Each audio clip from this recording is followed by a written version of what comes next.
सिडकोतील 2 सराफी दुकानातून सुमारे 3.5 लाख रुपयाच्या सोन्याचे दागिने खरेदी करून बंटी आणि बबली पेमेंटचा खोटा मेसेज दाखवून फरार झाल्याची घटना अंबड पोलीस ठाण्याच्या हद्दीत घडली आहे।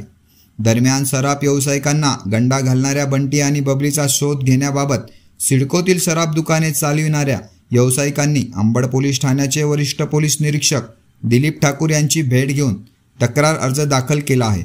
हा सर्व प्रकार सीसीटीव्ही फुटेजमध्ये कैद